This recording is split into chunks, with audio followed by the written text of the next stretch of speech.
అపోస్తల కార్యములు 14వ అధ్యాయము 19వ వచనం నుండి 28వ వచనం వరకు. నేటి మొదటి పట్టణంలో పౌలు గారు తన యొక్క సువార్త పరిచర్యలో పొందుకున్న అనుభవాల గురించి ధ్యానం చేసుకుంటున్నాం. పౌలు గారు తన యొక్క మొదటి మిషనరీ జర్నీలో అనేక ప్రాంతాలకు, గ్రామాలకు వెళ్లి అనేక క్రైస్తవ సంఘాలను ఏర్పాటు చేశాడు. తన మొదటి మిషనరీ జర్నీ సుదీర్ఘమైనది. అంతియోకు నగరము నుండి తాను ప్రారంభమై సైప్రస్ అనే దీవికి వెళ్ళాడు. అక్కడి నుంచి పంఫిలియా ప్రాంతము నుండి పిసిదియా ప్రాంతానికి, అక్కడ నుండి లైకోనియా అనే ప్రాంతానికి వచ్చాడు. అక్కడ లిస్త్రా అనే పట్టణంలో తాను సువార్త పరిచయం చేస్తున్న తరుణంలో కొంతమంది యూదులు తనను రాళ్లతో కొట్టి చంపటానికి ప్రయత్నం చేశారు. పౌలు గారు చనిపోయాడని వారు భావించి తాను వీడ్చుకుంటూ వెళ్లి పట్టణం బయట పారవేసి ఉన్నారు. ప్రియా మిత్రులారా, పౌలు గారు మరలా దేవుని యొక్క అనుగ్రహముతో, దేవుని యొక్క శక్తిని పొందుకుని తన శిష్యులతో కలిసి తాను దెర్బే అనే పట్టణానికి వెళ్లి సువార్త పరిచయం చేసి ఉన్నాడు. ఈ విధంగా పౌలు గారు వివిధ ప్రాంతాల్లో ఉన్న అనేక పట్టణాలను, గ్రామాలను సందర్శించి ఉన్నాడు. ఎక్కడైతే సువార్తను బోధించాడో అక్కడ సంఘాలను ఏర్పాటు చేశాడు. ఆ సంఘాలలో ఉన్న మంచి వ్యక్తులను సంఘ నాయకులుగా నియమించి ఉన్నాడు. ప్రియా మిత్రులారా, ఈ యొక్క సువార్త ప్రచారములో తాను అనేక అవమానాలు పొందుకున్నాడు, అనేక శ్రమలు, హింసలు పొందుకున్నాడు.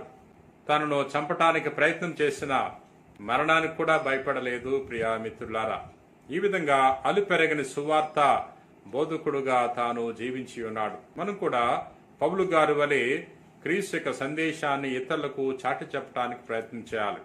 ఎందుకంటే క్రీస్తు యొక్క సందేశాన్ని ఆలకించిన వారు, విశ్వసించిన వారు రక్షణ పొందుకుంటారు. కాబట్టి మన వలె అందరూ క్రీస్తు యొక్క సందేశాన్ని ఆలకించి విశ్వసించాలని మనము కృషి చేద్దాం. నేటి సువార్తలో యేసు ప్రభు తన శిష్యులకు తెలియజేస్తున్నాడు, మీరు కలవరపడవలదు, భయపడవలదు. ఎందుకంటే నేను నా శాంతిని మీకు దయచేస్తున్నాను. నేనిచ్చే ఈ శాంతి ఈ లోకం ప్రసాదించే శాంతి కంటే ఎంతో గొప్పది అనే విషయాన్ని ప్రభు తెలియజేస్తున్నాడు. ఈ లోకములో మనము శాంతి కోసం స్నేహితులను ఆశ్రయిస్తూ ఉంటాం. ఈ లోకములో శాంతి కోసం మనం వినోదాన్ని చూస్తానికి ప్రయత్నం చేస్తూ ఉంటాం. ఈ శాంతి సంతోషాల కొరకు మనము సిరి సంపదలు సమకూర్చుకోవటానికి ప్రయత్నం చేస్తూ ఉంటాం. ప్రియా మిత్రులారా, ఈ లోకం ప్రసాదించే శాంతి క్షణికమైనది. ఇది చిరకాలము మనతో ఉండదు.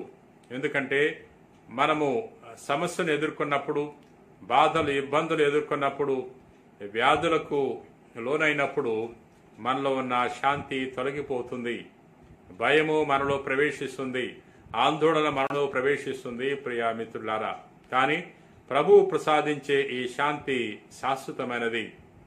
ప్రభువు ప్రసాదించే ఈ శాంతి మరి ఎప్పుడు కూడా మన నుండి తొలగిపోదు.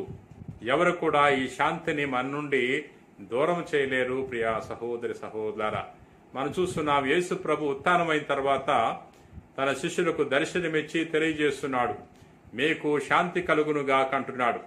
అప్పుడు వరకు వారు భయముతో గదిలో దాక్కున్న ఈ శిష్యులు ప్రభు యొక్క ఆత్మను పొందుకుని, ప్రభు యొక్క శాంతిని పొందుకుని ధైర్యంతో వారు బయటకు వచ్చి సువార్తను ప్రకటించి ఉన్నారు. ఎవరు చూసైతే వారు భయపడ్డారో వారి ముందు ధైర్యముగా, బాహాటముగా క్రీస్తు గురించి బోధించి ఉన్నారు. ప్రియా మిత్రులారా, వారి యొక్క సువార్త పరిచర్యలో వారు ఎన్నో ఎదుర్కొన్నారు, అవమానాలు ఎదుర్కొన్నారు, వేదనలు, హింసలు ఎదుర్కొన్నారు. అయినా వారు భయపడలేదు. వారి యొక్క మనసులో, హృదయములో ఉన్న ప్రభు యొక్క శాంతి తొలగిపోలేదు. ఎందుకంటే ప్రభు వారి యందు ఉన్నాడు కాబట్టి.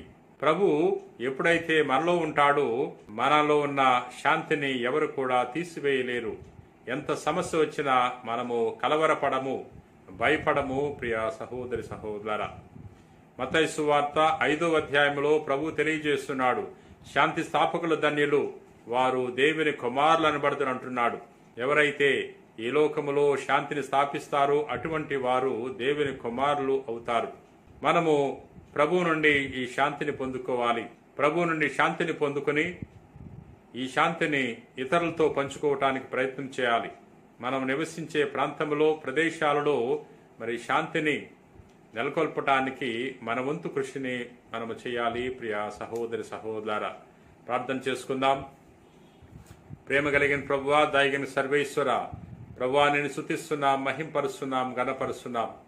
ఓ గొప్ప దేవుడా, నేటి వాక్యము ద్వారా మాతో మాట్లాడినందులకు నీకు వేలాది వందనాలు.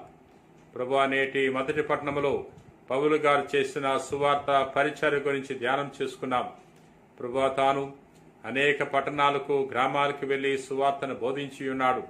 క్రైస్తవ సంఘాలను ఏర్పాటు చేసి ఉన్నాడు.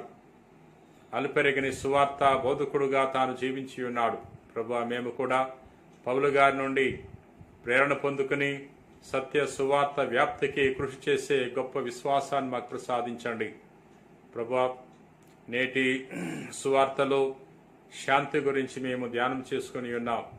ప్రభువా, మాకు నీ శాంతిని ప్రసాదించండి, నీ నెమ్మదిని మాకు ప్రసాదించండి. మాలో ఉన్న భయాన్ని, ఆందోళనను తొలగించండి.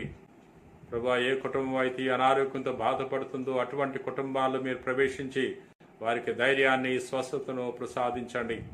ప్రభువా, ఏ కుటుంబంలో అయితే సమస్యలున్నాయో, ఐకమత్యం లోపించిందో ఆ కుటుంబాలకు ఐకమత్యాన్ని, ప్రశాంతతను, సంతోషాన్ని దయచేయమని మా నాథుడైన క్రీస్తు ద్వారా మనవి చేయుచున్నాం తండ్రి. ఆమెన్.